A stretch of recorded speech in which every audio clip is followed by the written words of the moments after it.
Good morning बच्चों। BA part second year, subject अपना political science, राजनीति विज्ञान। ऑनलाइन क्लासेस में आपका स्वागत है। देखिए, हमारा टॉपिक चल रहा था संविधान में संशोधन। जो भारतीय संविधान के अंतर्गत जो संविधान संशोधन की जो प्रक्रिया थी उसके बारे में कल हम लोगों ने डिस्कशन किया था। देखिए, संविधान में संशोधन की प्रक्रिया वाला हुआ संविधान के भाग 20, संविधान के भाग 20 में और अनुच्छेद 368 के अंतर्गत ही संविधान में संशोधन का जो प्रक्रिया है, जिस वर्णन को हम लोगों ने अपनाया। और संविधान में जो संशोधन करने की जो ये प्रावधान है, ये प्रावधान हम लोगों ने दक्षिण अफ्रीका के संविधान से लिया था। दक्षिण अफ्रीका के संविधान से प्रावधान लिया था।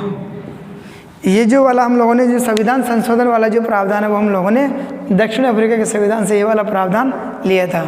और भारतीय संविधान में जो संशोधन की जो प्रक्रिया है, संविधान के भाग 20 में और अनुच्छेद 368 के अंतर्गत ये प्रावधान तय किया गया था।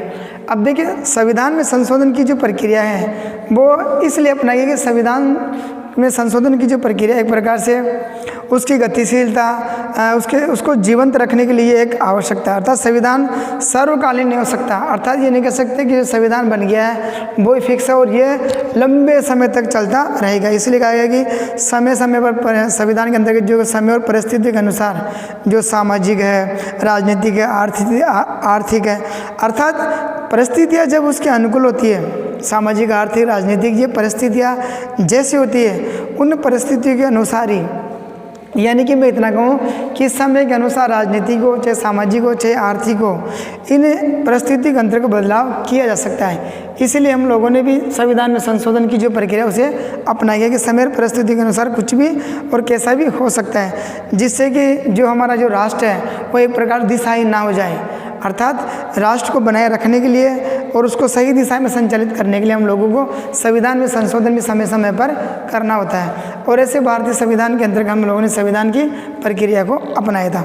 अब देखिए, इसके अंतर्गत होता क्या, जो संविधान की जो प्रक्रिया है, इस प्रक्रिया के अंतर्गत इसमें महत्वपूर्ण जो भूमिका होती है वो होती है भारतीय संसद की और राज्य की जो विधानमंडल है, जिसे हम लोग या विधानमंडल के लीजिए आप लोग, या कई राज्य में विधानसभाएं हैं। तो इसके अंतर्गत ये कहा कि संसद के द्वारा और राज्य के विधानमंडलों के द्वारा ये संविधान में संशोधन किया जा सकता है। अर्थात इनके अलावा कोई ऐसी संस्था नहीं है जो संविधान में संशोधन कर सके। अर्थात संसद और राज्य की विधानसभा के द्वारा संविधान में संशोधन का जो कार्य वो इनके द्वारा किया जाएगा। लेकिन सामान्यतः एक देखा गया है कि जहाँ जिस देश के अंतर्गत जो लिखित संविधान होता है, लिखित संविधान होता है, एक प्रकार से वो कठोर संविधान होता है और उसमें जो संशोधन करने की जो प्रक्रिया बहुत एक प्रकार डिफिकल्ट होती है। इसीलिए हमारे पास एग्जाम्पल है जो अमेरिका नामक देश है।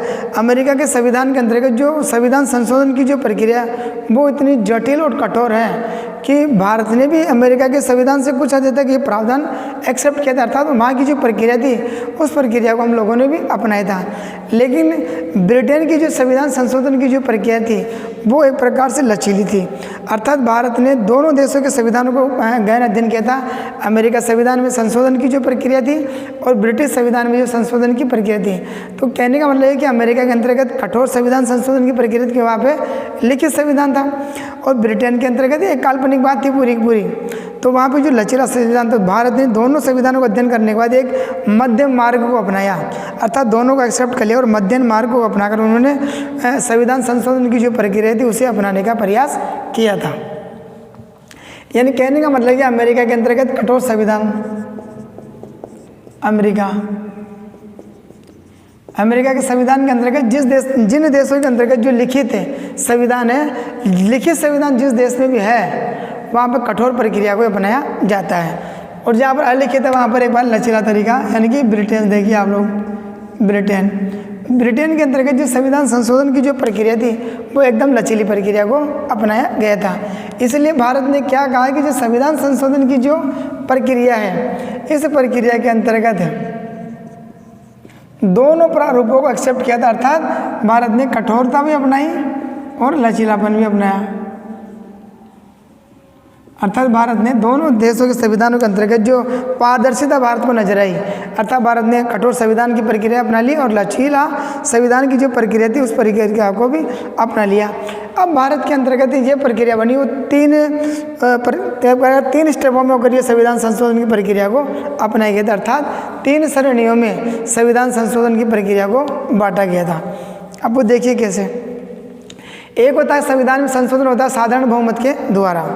देखिए भारतीय संसद को यह अधिकार दिया है कि वह जब भी संविधान में संशोधन की प्रक्रिया को बनाए तो संसद के द्वारा एक साधारण बहुमत के द्वारा भी संविधान में संशोधन किया जा सकता है। इसके अंतर्गत कुछ भाग है, अनुच्छेद मतलब कि आर्टिकल 3 जिसका संबंध राज्य की सीमाएं और उसके क्षेत्रफल को निर्धारण करना है। देखिए अनुच्छेद 3 कहता है कि राज्य की सीमाएं और उसके क्षेत्रफल को सीमित करने का जो अधिकार है वो संसद के पास है, अर्थात राज्य की सीमाएं, किस राज्य की सीमा कहाँ तक रहेगी और उसका क्षेत्रफल कितना रहेगा, आर्टिकल 3 ये कहता है और ये अधिकार दिया गया संसद को। तो संसद ऐसे संविधान में संशोधन ये एक साधारण बहुमत के द्वारा भी कर लेती है, इसमें किसी प्रकार की प्रॉब्लम्स नहीं आती। एक और होता है आर्टिकल होता है अनुच्छेद 239(a) के अनुसार। देखिए जो केंद्र शासित जो प्रदेश हमारे और विधान मंडल और मंत्रिपरिषद की स्थापना की जाती है, केंद्र शासित प्रदेशों का गठन करने का अधिकार और उनके विधान मंडलों का गठन करने का अधिकार एक प्रकार से ये भी संसद के अधीन दिया गया अनुच्छेद 239(a) के अंतर्गत। और इसी प्रकार देखिए कुछ राष्ट्रपति है, राज्य के राज्यपाल है और न्यायाधीश है। राष्ट्रपति, राज्य के राज्यपाल और न्यायाधीश, इन तीनों का जो वेतन निर्धारित करने का जो कार्य है वो भी एक प्रकार से हमारे पार्लियामेंट के पास अर्थात संसद के अंतर्गत रखा गया कि और ऐसे में साधारण बहुमत के द्वारा इन लोगों की सैलरी निर्धारित कर दी जाती है, अर्थात इसमें किसी प्रकार का कोई इतना नहीं कि यानी कि एक प्रकार से कहें कि देश के राष्ट्रपति हो, राज्य के राज्यपाल हो या न्यायाधीशों के जो वेतन और भत्ते होते हैं वो एक प्रकार संसद के द्वारा साधारण बहुमत से तय कर लिए जाते हैं। इस बात को आप लोग दोबारा से देखिए साधारण बहुमत के द्वारा भी एक प्रकार से भारतीय संसद के द्वारा कुछ ऐसे विधेयक ऐसे संशोधन होते हैं जिन्हें साधारण बहुमत के द्वारा भी तय कर लिए जाते हैं, अर्थात साधारण बहुमत के द्वारा वो विधेयक पारित हो जाते हैं। जैसे देखिए कुछ राज्यों की सीमाएं की बात करते हैं हम लोग, राज्यों की सीमाओं को घटाना और बढ़ाना ये संसद के अंतर्गत अधीन रखा गया, अर्थात वो इनमें संशोधन कर सकती है। उनके क्षेत्रफल को निर्धारित करने का कार्य भारतीय संसद के पास है, यानी कि कहने का मतलब है कि राज्यों की सीमाएं और उनका क्षेत्रफल निर्धारित करने का कार्य जो ऐसे जो संशोधन होते हैं वो एक प्रकार से साधारण बहुमत के द्वारा ही तय कर लिए जाते हैं। ये बात आप लोगों को ध्यान रखनी है अनुच्छेद 3 के अंतर्गत। अब आर्टिकल 239(a) के देखिए केंद्र शासित प्रदेशों के लिए यही है कि वहाँ पे विधानमंडलों का गठन करना, 2 सदनों वाली व्यवस्था करना नहीं करना, ये भी एक प्रकार से साधारण विधेयक के द्वारा तय कर लिए जाते हैं। जैसे और एग्जाम्पल है देश का जो राष्ट्रपति है, राज्य के राज्यपाल हैं या न्यायाधीशों की जो वेतन और भत्ते हैं वो भी एक प्रकार साधारण बहुमत के द्वारा तय कर लिए जाते हैं। तो इनमें किसी प्रकार की डिफिकल्ट प्रक्रिया नहीं अपनाई जाती है, यानी कि 3 स्टेपों में पहला स्टेप होता है साधारण बहुमत के द्वारा, यानी कि संसद के द्वारा साधारण बहुमत से संशोधन किए जाते हैं। जैसे राज्यों के सीमा और उनका क्षेत्र का निर्धारण करना और राष्ट्रपति, राज्यपाल और न्यायाधीश आदि के जो वेतन निर्धारित करने का जो कार्य है वो साधारण बहुमत के द्वारा संसद तय कर देती है। अब देखिए नेक्स्ट देखिए विशेष बहुमत के द्वारा। देखिए विशेष बहुमत की बात जब आती है, विशेष बहुमत पहले देखिए समझिए कि विशेष बहुमत की बात तब आती है जब संसद के दोनों सदनों के द्वारा, संसद 2 सदनों वाली है, राज्यसभा और लोकसभा, अर्थात संसद के दोनों सदनों के द्वारा अपने अलग अलग सदन के अंतर्गत उपस्थित सदस्यों के 2/3 बहुमत से ये संशोधन की प्रक्रिया को अपनाया जाना चाहिए। अर्थात संसद के दोनों सदनों के द्वारा अपने अलग अलग उपस्थित सदस्यों के 2/3 बहुमत से वो विधेयक पारित होना चाहिए, तभी संविधान में संशोधन हो सकता है, अन्यथा नहीं हो सकता। ये बात करता है उपस्थित सदस्यों के 2/3 बहुमत से वो विधेयक पारित होना चाहिए। जैसे फॉर एग्जाम्पल देखिए आप लोग ये प्रक्रिया कैसे होती है, जैसे राष्ट्रपति और उसके बाद में दोनों सदनों के द्वारा ये विधेयक पारित होने के बाद उस विधेयक के ऊपर राष्ट्रपति की स्वीकृति और हस्ताक्षर होना भी आवश्यक हो जाता है। तो ऐसे विधेयक एक प्रकार से कहें कि विशेष बहुमत वाली प्रक्रिया वो इसके अंतर्गत अपनाई जाती है। और विशेष इसके अंतर्गत एक बात और है कि संयुक्त अधिवेशन बुलाने का अधिकार भी नहीं है, अर्थात संयुक्त अधिवेशन नहीं बुलाया जा सकता, संयुक्त अधिवेशन नहीं बुलाया जा सकता।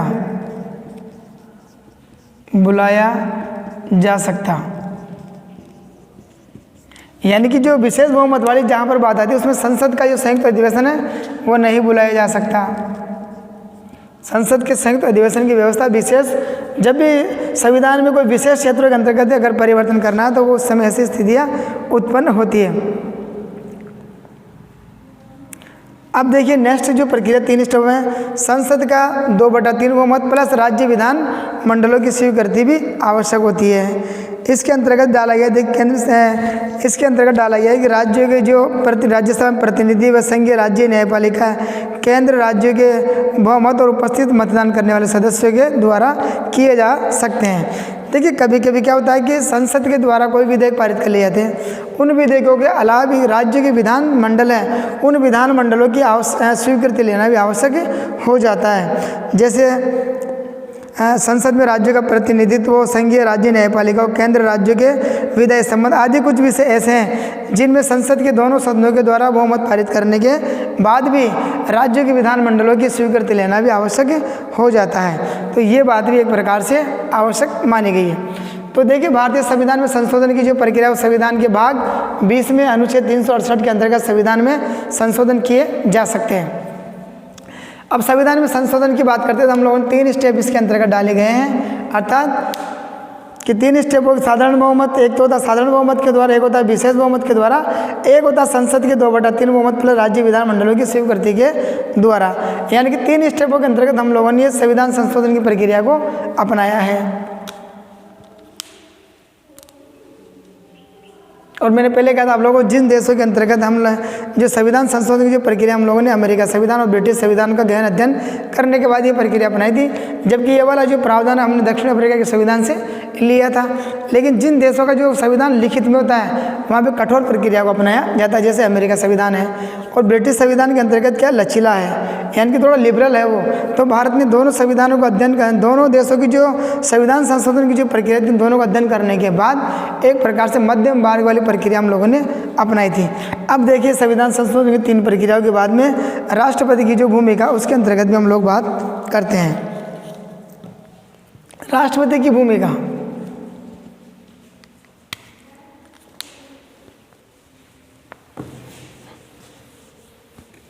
देखिए जो संविधान संशोधन के अंतर्गत जो राष्ट्रपति की जो भूमिका होती है उसके बारे में हम लोग बात करते हैं। कि देखिए कि भारतीय संसद के द्वारा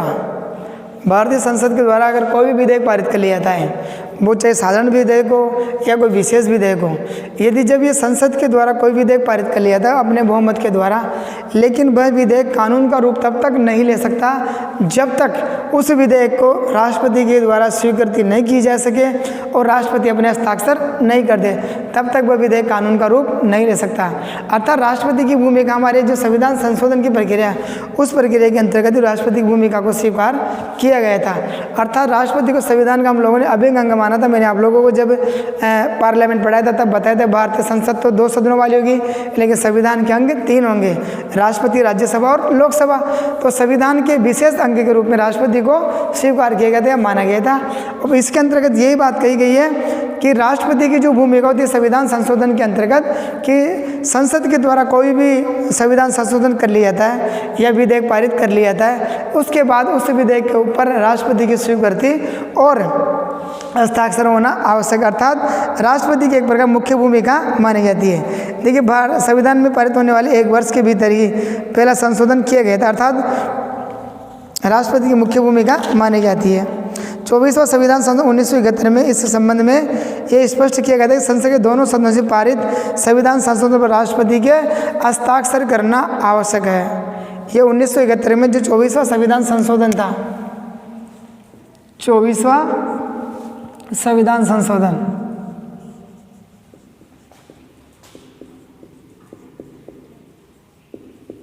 उन्नीस सौ 71 यानी उस समय ये तय कर लिया गया था कि संसद के द्वारा कोई विधेयक पारित होगा उस विधेयक के ऊपर राष्ट्रपति से हस्ताक्षर होना अनिवार्य। अर्थात जब तक राष्ट्रपति के हस्ताक्षर नहीं होंगे वो विधेयक पारित नहीं समझा जाएगा।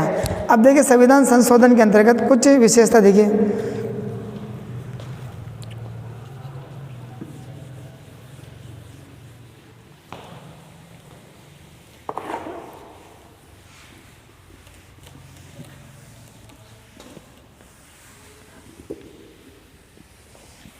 देखिए संविधान संशोधन का कुछ विशेषता, राज्यों की भूमिका नगण्य है। राज्यों की भूमिका नगण्य, यानी कि राज्यों की भूमिका संविधान संशोधन के अंतर्गत बहुत कम मानी गई है। क्योंकि देखिए जो संविधान में संशोधन का जो अधिकार है वो पूर्ण रूप से एक प्रकार से भारतीय संसद के पास दिया गया, अर्थात संसद के द्वारा जो प्रक्रिया अपनाई गई संविधान में संशोधन करने का जो कार्य है वो एक प्रकार से भारतीय संविधान के पास है। अर्थात एक प्रकार राज्य के पास तो नाम मात्र के अधिकार इसके अंतर्गत दिया गया था। संघीय व्यवस्था के भारत में संघीय व्यवस्था अपनाई है। संघीय व्यवस्था अपनाने के साथ साथ भी राज्य के जो संविधान संशोधन की जो प्रक्रिया उसके अंतर्गत जो अधिकार है वो एक प्रकार से बहुत कम आके गए हैं।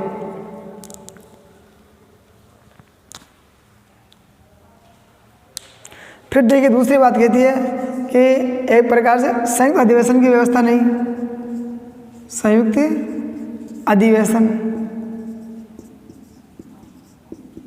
अधिवेशन का प्रावधान नहीं।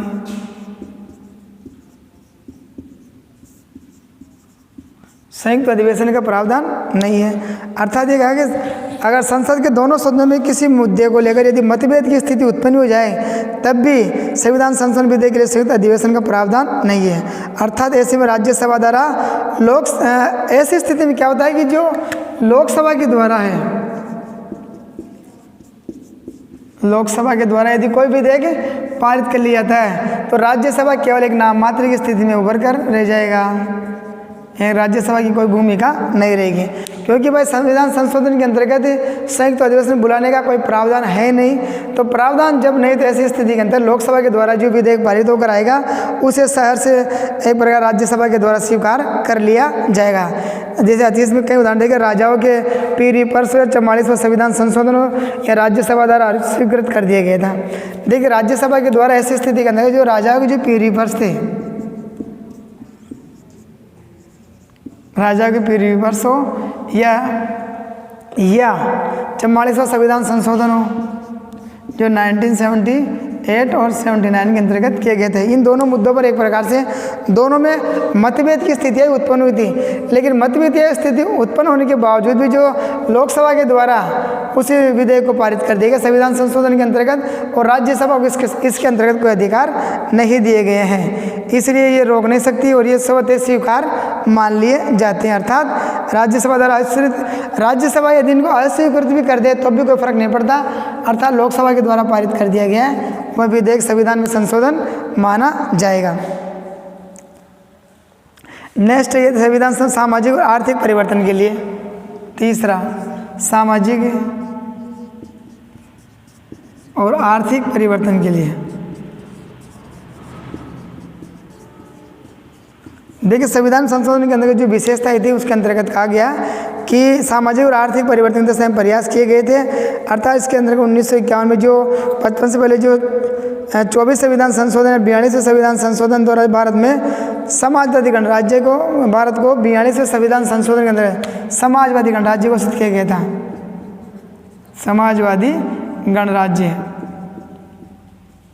42वां संविधान संशोधन 1976 के अंतर्गत, यानी कि भारत में सामाजिक और आर्थिक उन्नति के लिए भारत तत्पर रहेगा और संविधान में संशोधन किए जाएंगे। और उनको जो 42वां संविधान संशोधन 1976 के अंतर्गत ये बात कही गई थी। अब नेक्स्ट आते संविधान संशोधन और राजनीतिक क्षेत्र में महत्वपूर्ण परिवर्तन किए गए थे। देखिए इसके अंतर्गत क्या हुआ था कि पहले मतदान की आयु क्या थी 21 वर्ष, इस 21 वर्ष को घटाकर 18 वर्ष किए गए थे। तो ये राजनीतिक क्षेत्र में कार्य किए गए थे।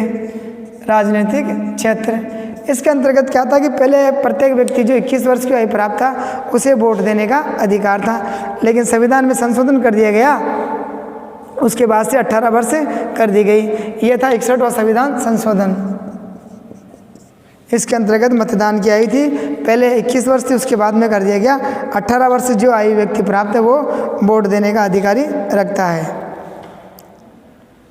फिर देखिए नेक्स्ट जो शक्ति है इसके अंतर्गत संसद की जो शक्ति है वो असीमित है। अर्थात भारतीय संसद के पास इतनी शक्तियाँ दी गई जो असीमित और अमर्यादित है। देखिए जब 42वां संविधान संशोधन विधायी शक्ति को असीमित कर देता है, अर्थात संविधान के मूल ढांचे को बदलने का प्रयास संसद के द्वारा किया गया था। 42वें संविधान संशोधन के अंतर्गत जब संविधान की प्रस्तावना को बदल दिया गया था, प्रस्तावना के अंतर्गत कुछ शब्दों को जोड़ दिया गया था। अब नेक्स्ट शक्ति इसकी देखिए, न्यायालयों की शक्तियों को भी सीमित कर दिया गया था। अर्थात भारतीय संविधान में संशोधन की प्रक्रिया उसकी आलोचना के आधार पर की जाती है, लेकिन फिर भी ये जो मानते हैं कैसे वीर, उन्होंने तो भारत को अर्धसंघीय व्यवस्था के अंतर्गत समाहित किया गया था। तो ये थी भारतीय संविधान में जो संशोधन की जो प्रक्रिया वाला मैटर था। अब देखिए आज दिन तक भारत की इसके अंतर्गत कुल 101 संविधान संशोधन हो चुके हैं। भारत में अब तक 101 संविधान संशोधन हुए हैं।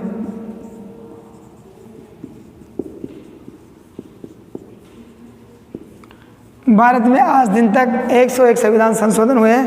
पहला संविधान संशोधन हुआ था वो 1951 में, पहला वाला हुआ था 1951 में पहला संविधान संशोधन हुआ था। और इस संविधान के अंतर्गत क्या हुआ था कि जमींदारी प्रथा को समाप्त किया गया था। जो जमींदारी प्रथा थी उसे समाप्त किया गया था पहला संविधान संशोधन के अंतर्गत। जमींदारी प्रथा को समाप्त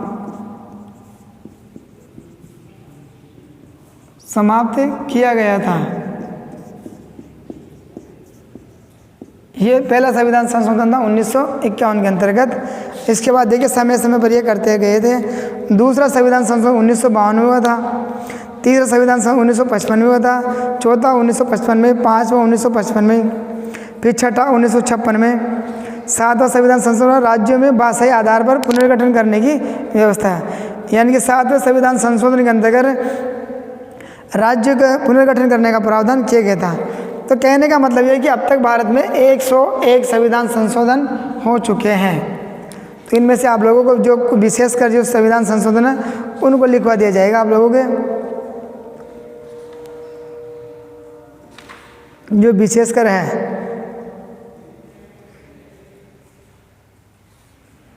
हाँ, एक था 35वां संविधान संशोधन 1975 वाला ले लीजिए। इसके अंतर्गत 10वीं अनुसूची जोड़ी गई थी, सिक्किम को संयुक्त राज्य का दर्जा दिया गया था। ये ले लीजिए एक तो। और एक ले लीजिए 42वां संविधान संशोधन 1976 में, इसको हम लोग बिल्कुल एक 43वां संविधान संशोधन, एक 44वां, एक 46वां ले लीजिए आप लोग। एक 92वां संविधान संशोधन 1985 ले लीजिए।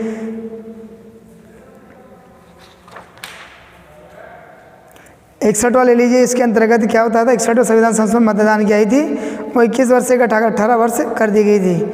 ये आप लोगों को ध्यान में रखना है। तो एक प्रकार से ये आप लोगों के 84वां हो गया, 86वां हो गया। 86वां संविधान संशोधन के अंतर्गत 6 से 14 साल के सभी बच्चों के लिए अनिवार्य निःशुल्क शिक्षा उपलब्ध कराने की व्यवस्था की गई थी। ये आप लोगों को ध्यान में रखना है। तो ये संविधान से संशोधन कुछ प्रक्रिया है। ये आप लोगों को कुछ संवैधानिक संशोधन है वो आप लोगों को कल लिखवा दी जाएंगे। जो विशेष मेन इंपॉर्टेंट है उनके बारे में डिस्कशन हम लोग करेंगे। और 42वां संविधान संशोधन है उसको हम लोग क्लियर रूप से पढ़ेंगे। वो अकेला ही अपने आप में एक बहुत बड़ा चैप्टर है, क्योंकि कई क्वेश्चन आप लोगों के यहाँ से आते हैं कि संविधान संशोधन अब तक कुल कितने हो गए। तो कुल तो आप लोगों को ध्यान रखना 101 अब तक हो गए। पहला संविधान में संशोधन 1951 में किया गया था, भूमि सुधार बंदोबस्त से संबंधित जमींदारी प्रथा थी उसे समाप्त करने के लिए।